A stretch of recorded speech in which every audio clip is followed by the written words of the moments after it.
Students, अब आपको discuss करेंगे 4.6 एक्सरसाइज। इसमें आपको सिस्टम ऑफ इक्वेशन से रिलेटेड सवाल है। तो सबसे पहले हम 1 से 6 तक का सवाल डिस्कस करेंगे, जिसमें आपको बताना होगा कि जो सिस्टम ऑफ इक्वेशन दिए गए हैं यह संगत है कि असंगत, मतलब कंसिस्टेंट है कि इनकंसिस्टेंट।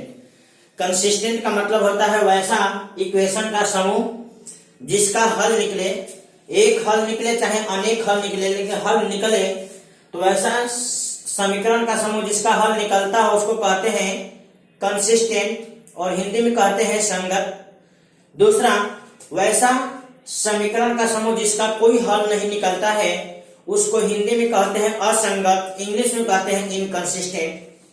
तो 4.6 एक्सरसाइज में 1 से 6 तक जो सवाल है आपको पता करना है कौन सा सिस्टम जो है वो आपको संगत है और कौन सा असंगत है। जैसे हम लोग यहाँ पे पहला सवाल ले लिए, हम अभी मैट्रिक्स मेथड से आपका डिस्कशन करेंगे। तो जितने भी एक्स वाई के कोफिशिएंट हैं यहां से आप एक मैट्रिक्स बना लीजिए। तो आपका मैट्रिक्स बनेगा 1,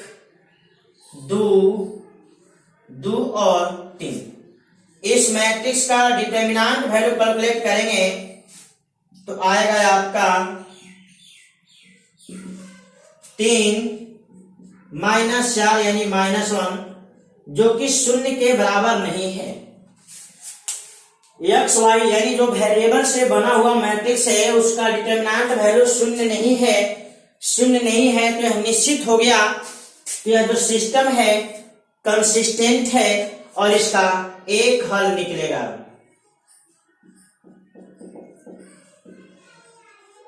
consistent and has one solution. हम ऐसा क्यों कह दिए?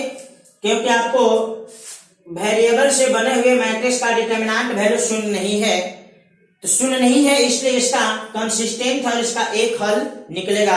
आप इसको नोट कर लीजिए। एक है आपका पहला सवाल।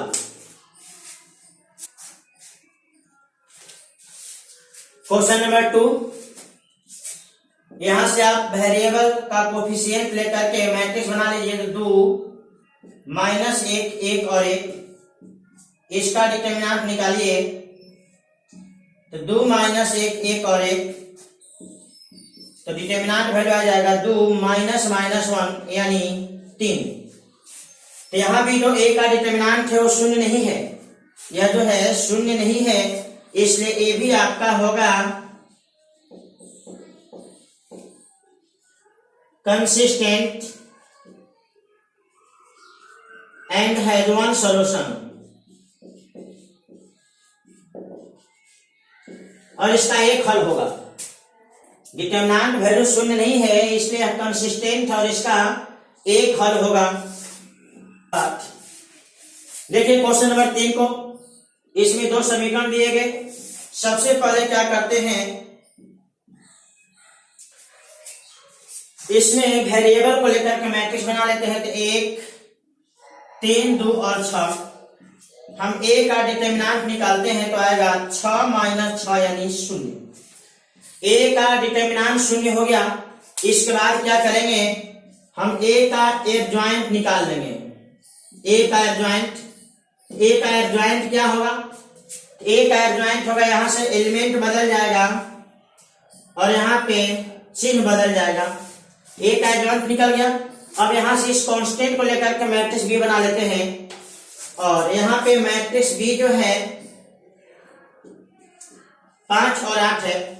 हम एडजॉइंट ए और मैट्रिक्स बी का गुणा करेंगे। 6 -3 -2 और 1 इधर हो गया 5 और 8। गुणा करके देखिए कितना आता है। तो पहला कॉलम का पहला रो में गुणा करिए तो 30 -24 -10 + 8, मतलब यह शून्य मैट्रिक्स नहीं है। यह शून्य मैट्रिक्स नहीं है। अगर शून्य मैट्रिक्स हो जाता, ए का एडजॉइंट और बी का गुणा करने पे शून्य होता, यह कंसिस्टेंट होता और इसका अनंत हल होता, लेकिन शून्य नहीं है, इसलिए इसको कहेंगे इनकंसिस्टेंट। इनकंसिस्टेंट और इसका नो सॉल्यूशन होगा एंड नो सॉल्यूशन। इनकंसिस्टेंट का मतलब ही होता है नो सॉल्यूशन। आपको लिख भी दिए क्लियरली, इनकंसिस्टेंट में आपका नो सॉल्यूशन होता है। अगर यहाँ पे ए का एडजॉइंट और बी का जो गुणा किया अगर ये शून्य मैट्रिक्स के बराबर होता तो यहाँ होता कंसिस्टेंट और उस कंडीशन होता मेनी सॉल्यूशन। आप इसको नोट कर लीजिए। नंबर 4, आपको सिस्टम ऑफ इक्वेशन दिया गया और पता करना है कि कंसिस्टेंट है कि इनकंसिस्टेंट। तो सबसे पहला तो काम है कि इसके वेरिएबल से आप मैट्रिक्स बना लीजिए। हो जाएगा 1 1 1 2 3 और 2 a और 2a। इसका हम डिटर्मिनेंट वैल्यू निकालते हैं। तो देखिए, कैलकुलेशन करने के लिए आप चाहे तो थोड़ा सा काम को आसान भी कर सकते हैं। ये सब 1 1 है, चाहे तो इसको डिटर्मिनेंट में जाकर के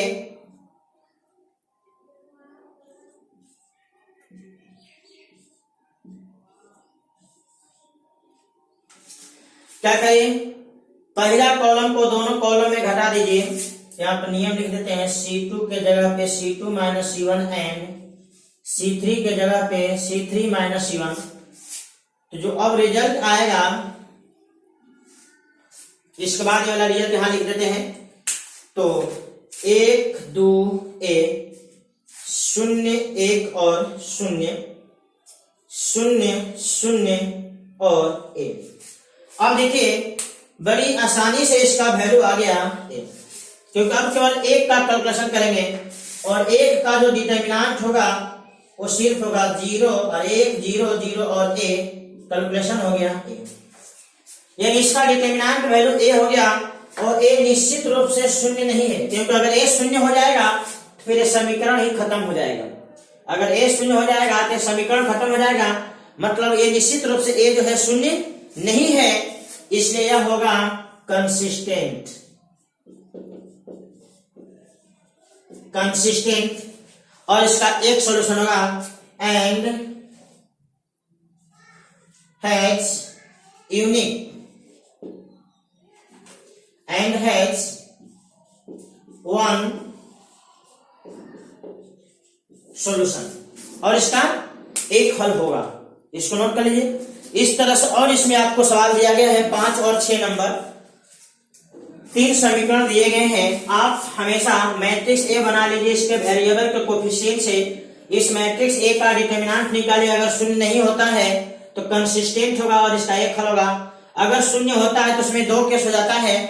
शून्य होने के बाद इस मैट्रिक्स का डिटर्मिनेंट शून्य होने के बाद इसका एडजॉइंट निकालेंगे और एडजॉइंट और इस कांस्टेंट को लेकर जो मैट्रिक्स बनता है उसका गुणा करेंगे, एडजॉइंट a इंटू बी। अगर एडजॉइंट a इंटू बी शून्य होता है तो कंसिस्टेंट होगा और उसका मेनी सॉल्यूशन होगा, और a का एडजॉइंट इंटू बी शून्य मैट्रिक्स नहीं होगा तो इनकंसिस्टेंट होगा और उस कंडीशन में कोई हल नहीं होता है। आप इस तो सबसे पहले हम लोग क्वेश्चन नंबर 7 को देखते हैं। इसको हल निकालने के लिए जितने वेरिएबल हैं उसके कोफिशिएंट से एक मैट्रिक्स बना लेते हैं। तो मैट्रिक्स में बनेगा 5 2 7 और 3।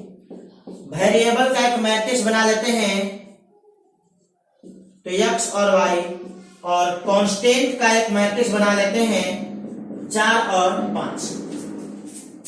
अब देखिए, इस मैट्रिक्स का डिटर्मिनेंट वैल्यू जांच कर लीजिए क्या होगा। तो डिटर्मिनेंट वैल्यू हो जाएगा 15 माइनस 14 मतलब 1 हो गया, मतलब शून्य नहीं है। अगर शून्य होता तो फिर आपको एडजॉइंट और मैट्रिक्स बी का गुणा करते और पता करते कि शून्य है कि नहीं। अगर शून्य होता तो कंसिस्टेंट मेनी सॉल्यूशन होता, अगर शून्य नहीं होता तो कहते इनकंसिस्टेंट जिसमें कोई हल नहीं होता। चलिए, तो ए का डिटर्मिनेंट जो है वो शून्य नहीं है। तो अब क्या करते हैं, ए का इनवर्स निकाल लेते हैं। ए का इनवर्स निकालने का आपका फॉर्मूला 1 बटा में ए का डिटर्मिनेंट इंटू ए का एडजॉइंट। देखिए, ए का डिटर्मिनेंट 1 आया है इसलिए 1 बटा 1, और एडजॉइंट निकालने का आप तरीका जानते हो शॉर्टकट में। एलिमेंट बदल दो, एलिमेंट बदल गया और इसका चिन्ह बदल दो, ये हो गया इनवर्स। अब हमारे पास जो फॉर्मूला वो क्या है, तो फॉर्मूला है x बराबर a का इनवर्स इंटू बी। इसी फॉर्मूला से आपका इस समीकरण का जो समूह इसका आंसर निकल जाएगा। a का इनवर्स हमको पता चल गया है, इसको बैठा दीजिए। 3 माइनस 2 माइनस 7 और 5, और इधर आपका है 4 और 5, और इधर तो आपका वेरिएबल का मैट्रिक्स है x और y। इन दो मैट्रिक्स का गुणा करिए, तो पहला कॉलम लेकर के पहला रो में गुणा करो तो 4 3 12 माइनस 10, इसमें होगा 28 प्लस 25। यहां से आपका x और y, थोड़ा इसको हल कर दीजिए तो आपका काम बहुत आसान हो गया। यहाँ 2 हो गया, यहाँ -3, इसलिए कहोगे x बराबर 2 और y बराबर -3। ये आपका रहा आंसर।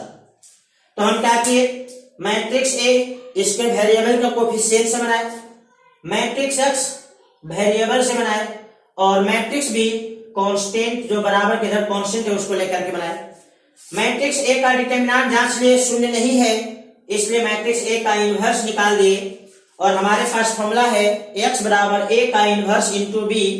x का मान बैठा दिए, इनवर्स का मान बैठा दिए, b का मान बैठा दिए, इन दो मैट्रिक्स का गुणा किए तो यहाँ रिजल्ट आ गया 2 और -3। इसका मतलब पहला सरस पहलका के बराबर, दूसरका के बराबर, तो x का मान आ गया 2 और y का मान आ गया -3। आप इसको नोट कर लीजिए। क्वेश्चन नंबर 1, यहाँ आपको समीकरण का समूह दिया गया, इसका हल निकालना है।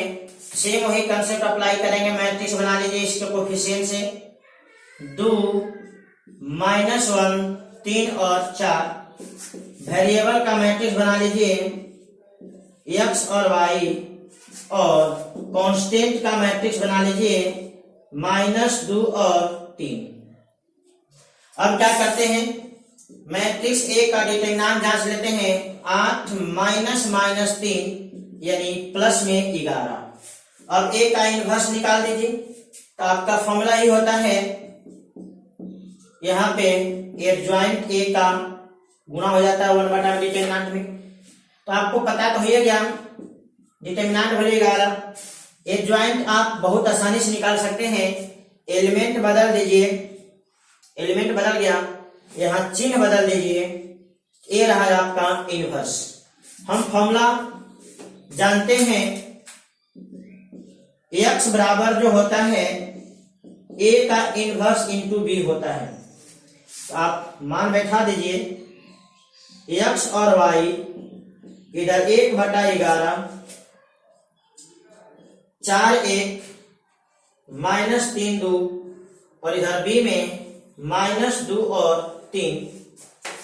अब क्या करते हैं, इसका गुणा कर लेते हैं मैट्रिक्स का। तो पहला कॉलम का गुणा करिए, तो -8 प्लस 3,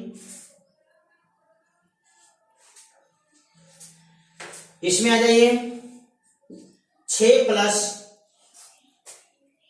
6, तो आपका रिजल्ट हो गया -5 बटा 11, और इधर 12 बटा 11। इधर जो है आपका तो रहेगा ही x और y, यहाँ भी x और y। तो फाइनल जो रिजल्ट हो गया, x का मान -5 बटा 11 हो गया, और y का जो मान है 12 बटा 11 हो गया। ये आपका रहा क्वेश्चन नंबर 8 का रिजल्ट। आप इसको नोट कर लीजिए। क्वेश्चन नंबर 11 देख लीजिए, बीच में आपको 9 और 10 छोड़े हैं, आपको 2 समीकरण वाला ही है, तो आप जैसे 7 और 8 बनाए वैसे बना लीजिएगा। अब आ जाइए क्वेश्चन नंबर 11 पे, 3 समीकरण का है। हम क्या करते हैं, इसको हल करने के लिए मैट्रिक्स ए बना लेते हैं इसके वेरिएबल के कोफिशिएंट से। तो वेरिएबल का कोफिशिएंट लिखिए 2 1 1 1 -2 और -1 0 3 और -5। इसके वेरिएबल से एक मैट्रिक्स बनाइए x वाई और जेड, एंड मैट्रिक्स बी जो होगा ए होगा आपको 1, 3/2 और 9। तो आपको ये मैट्रिक्स बन गया। अब सबसे पहला काम है, इसका हम डिटरमिनेंट जांच लेते हैं, जांचना जरूरी है।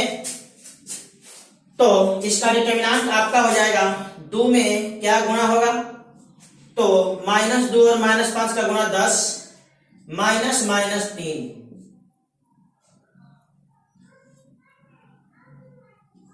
इसके बाद -1, इसमें होगा -5 में 0 घटेगा, और फिर +1, इसका कैलकुलेशन कर लीजिए तो हो जाएगा 3 में 0 घटेगा। फाइनल कैलकुलेशन कर लेते हैं तो हो जाएगा 13, ये प्लस हो जाएगा 13 गुणे 2 26, ये हो जाएगा +5 और ये हो जाएगा +3, तो 26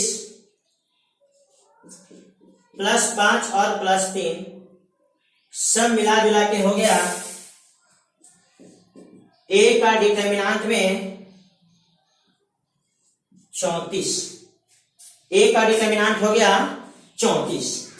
अब क्या करते हैं, इस मैट्रिक्स का इनवर्स चाहिए, इस मैट्रिक्स का इनवर्स चाहिए, तो हम आपको शॉर्टकट तरीका से इसका इनवर्स निकाल दे रहे हैं। इस मैट्रिक्स को लिख लीजिए 2 1 1 1 -2 और -1 0 3 और -5 C1 C2 C3 फिर C1 C2 लिख दीजिए 2 1 0 1 -2 और 3 R1 R2 R3 R1 R2 लिख दिए नीचे में, तो 2 1 1 2 1 लास्ट में हो गया 1 -2 -1 1 और -2।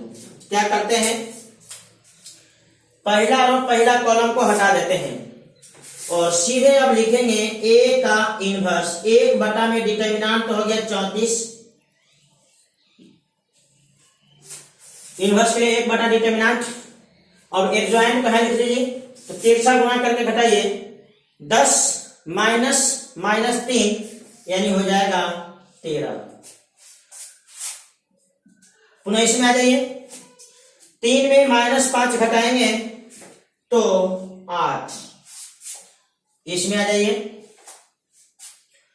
तो -1 में -2 घटाएंगे तो +1। अब दूसरे कॉलम में तो हो जाएगा ये +5, यहां आ जाइए -10, उसके नीचे आ जाइए तो 3, अब इसमें चलिए 3, उसके नीचे चलिए -6, उसके नीचे चलिए तो -5। ये रहा है आपका मैट्रिक्स का इनवर्स, इसको नोट कर लीजिए। अब इसके बाद देखिए इसी फॉर्मूला से आपका सवाल बन जाएगा, x बराबर a का इनवर्स इंटू b। अब क्या करते हैं, x का मान बैठा देते हैं x y z, a का इनवर्स अभी भी निकाले थे और मैट्रिक्स b में आपको लिखा गया था, इसका थोड़ा गुणा कर लीजिए। 1 में 34 है तो रहेगा ही, इधर गुणा करिए तो 13 प्लस 3/2 से गुणा करो तो 12 प्लस 9, इधर आ जाइए 5 -15 और +27, 3 -9 और -45। इसे थोड़ा सा कैलकुलेट कर लीजिए तो 34 17 और माइनस में 51। इस प्रकार से यह जो मैट्रिक्स बनेगा यहाँ पे 1/34, इसका भी 1/34 है यहाँ पे 1/34। अब गुणा कर लीजिए 1/2 और -3/2, इसलिए आपका x का मान हो गया 1, y का मान हो गया 1/2 और z का मान हो गया -3/2। तो हम यहां देख रहे हैं कि सवाल 2 समीकरण का हो चाहे 3 समीकरण का हो, इसी फॉर्मूला से आपका सवाल बन जाएगा। बट आपको थोड़ा सा टाइम लगता है ए का इनवर्स निकालने में। आप इसको नोट कर लीजिए। क्वेश्चन नंबर 12, ये भी आपको क्वेश्चन नंबर 11 जैसा ही है। यहां भी 3 समीकरण है, इसका हल निकालना है। तो हम लोग क्या करते हैं, जितने एक्स वाई जेड के कोफिशिएंट है यहां से हम लोग मैट्रिक्स बना देते हैं। तो 1 माइनस 1 और 1, 2 1 और माइनस 3, 1 1 और 1। अगला,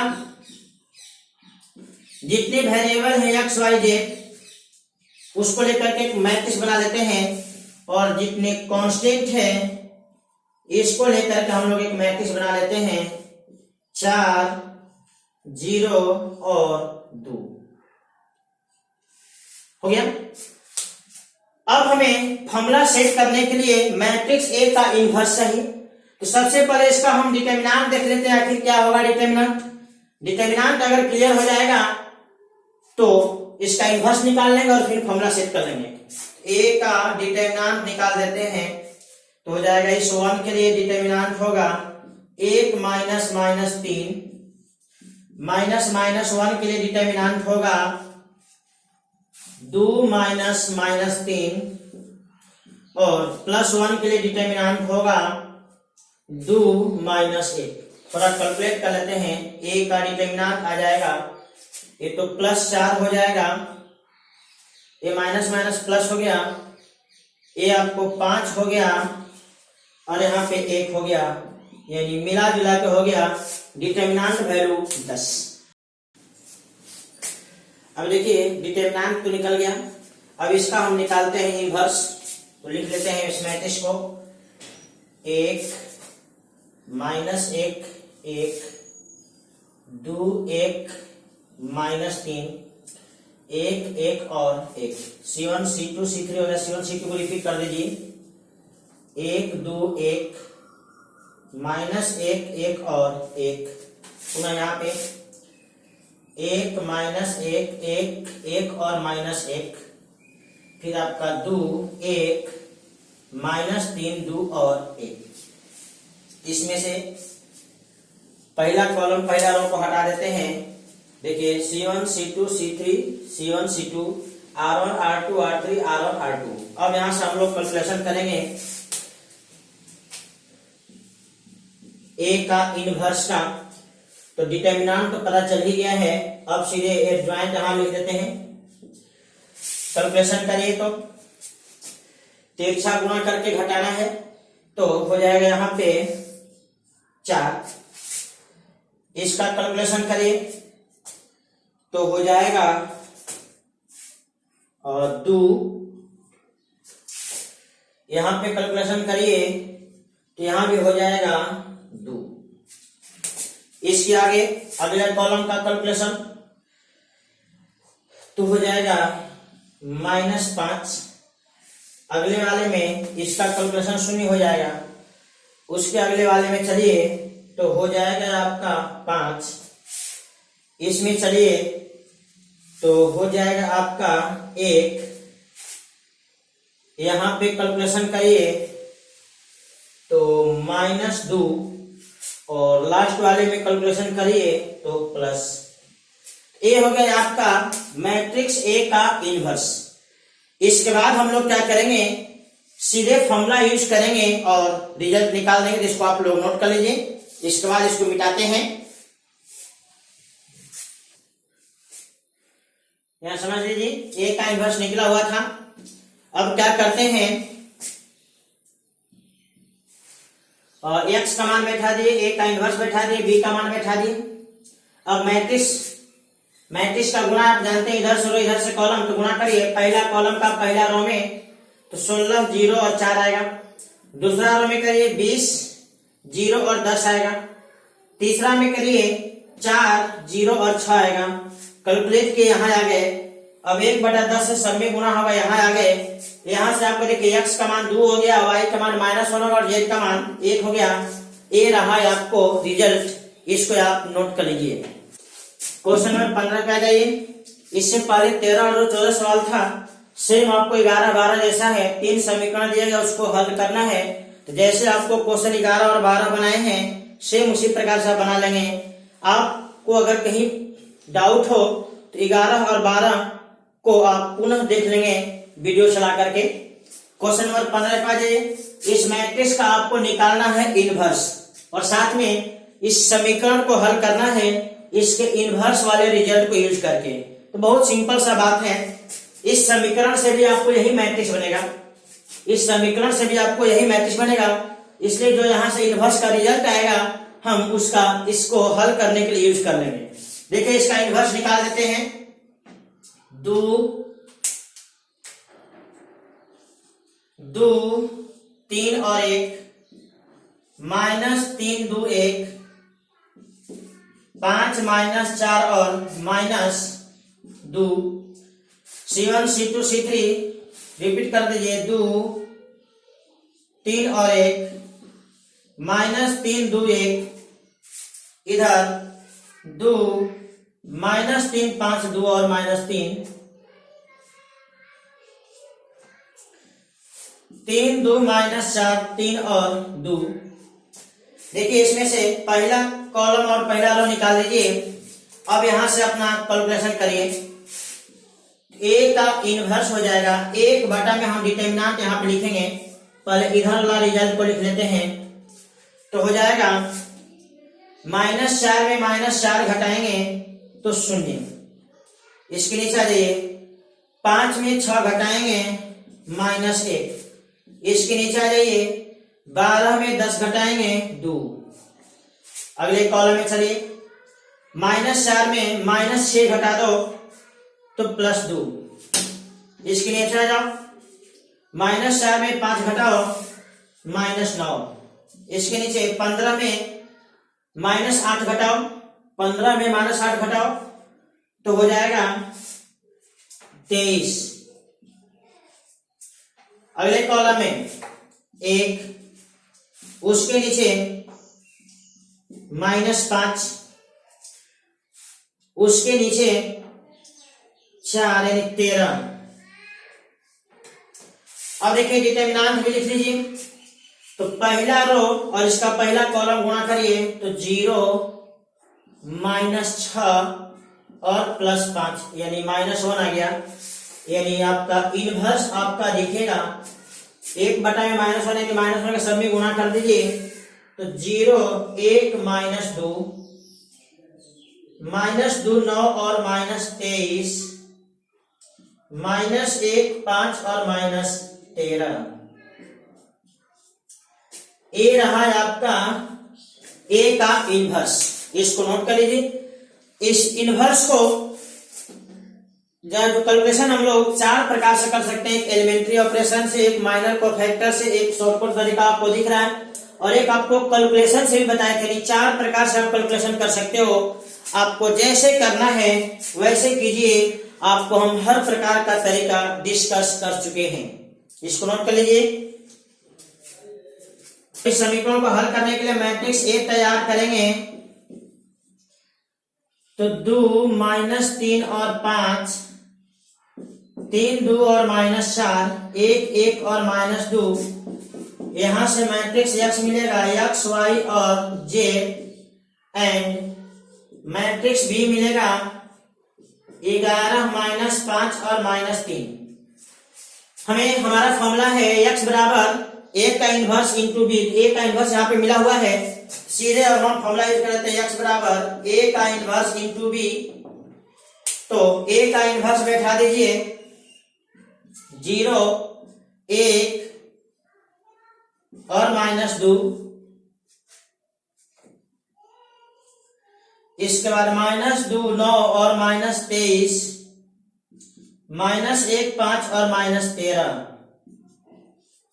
और मैट्रिक्स भी आपका है ही 11, -5 और -3। कैलकुलेशन कर लेते हैं।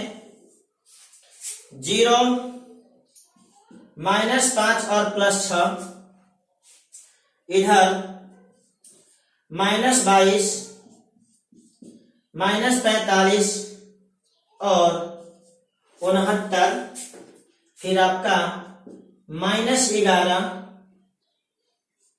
-25 और +39। थोड़ा इसे कैलकुलेट करके देख लीजिए क्या आता है। तो हो जाएगा ये हो जाएगा 6 यानी 2, यहां हो जाएगा 3। इसका मतलब यहां से आपको क्लियर हो गया, x बराबर 1, y बराबर 2 और z बराबर 3 आंसर। नोट कर लीजिए इसको। तो देखिए a का इनवर्स हम इसका निकाले थे यहाँ पे। मैट्रिक्स इस समीकरण को हल करने के लिए जो मैट्रिक्स बनाए दोनों मैट्रिक्स सेम हो गया है, इसका इनवर्स भी सेम होगा।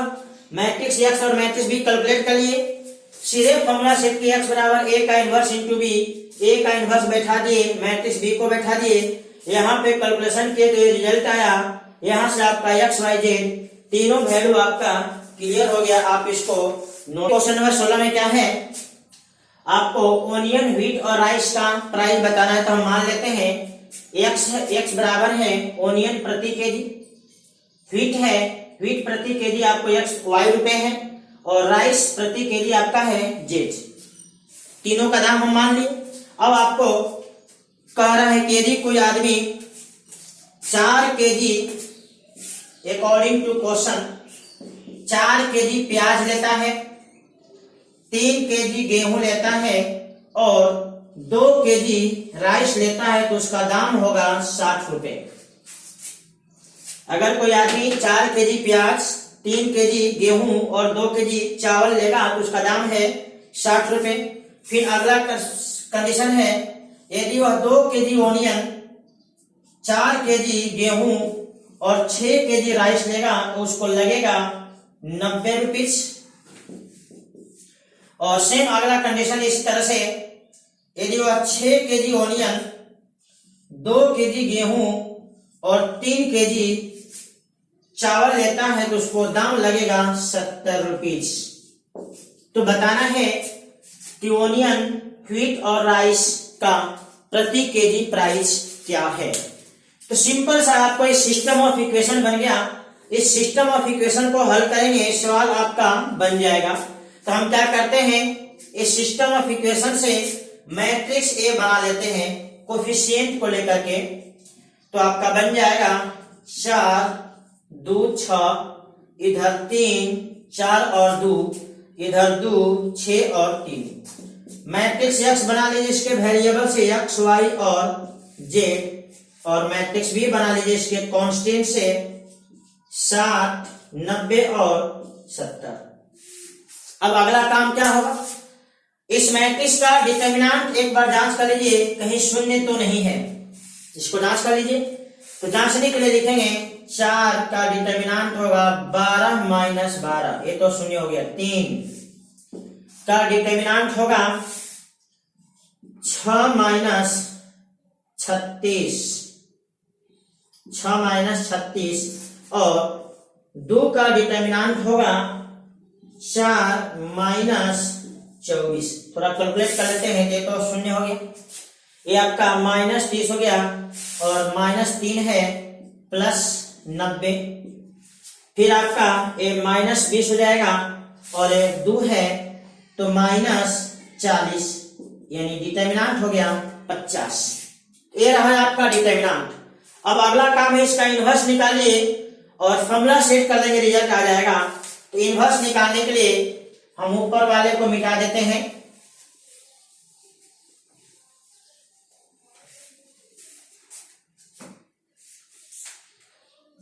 चार, 3 और 2, फिर 2, 4 और 6,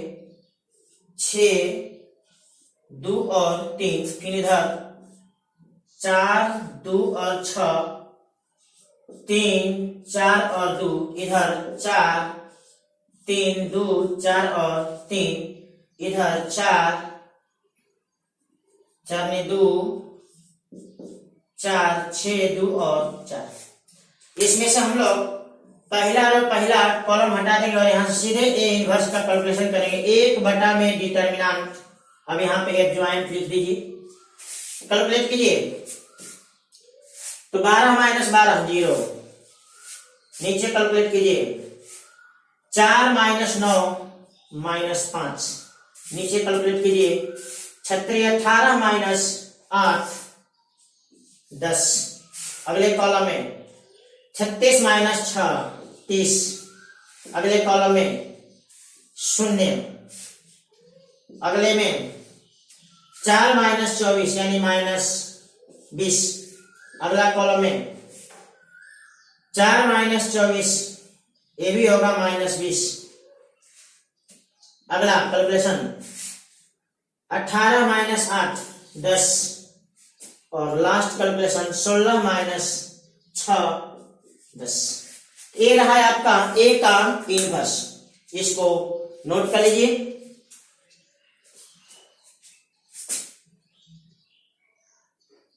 जीरो -5 क्षेत्रीय 18 - 8 10, इधर 36 - 36 12 - 12 4 - 24 4 - 24 18 - 8 16 - 6 16 - 6 18 - 8 10 और 16 - 6 10। ठीक है, अब देखिए इसके बाद क्या करेंगे।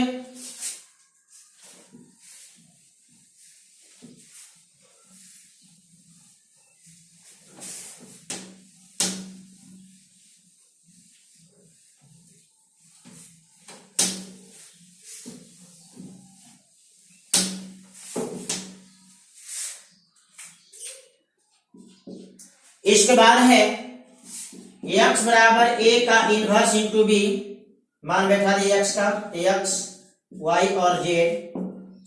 a का इनवर्स हो गया 1/50, इधर 0 - 5 और 10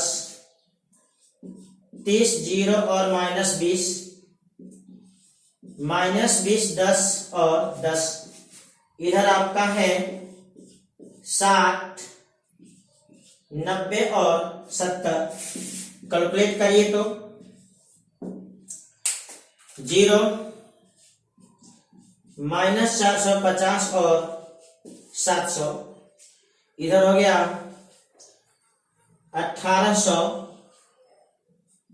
0 और -1400, इधर -1200 900 और 700। थोड़ा कैलकुलेट कर लेते हैं इसको, तो 450 और ये 700 का कैलकुलेशन हो जाएगा 250,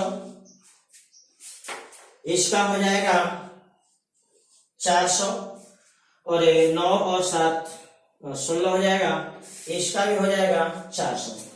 यहां से x का मान आ गया सीधे आपका 5, y का मान आ गया 8 और z का मान आ गया 8। मतलब ओनियन 5 रुपए केजी, आपको गेहूं 8 रुपए केजी और चावल 8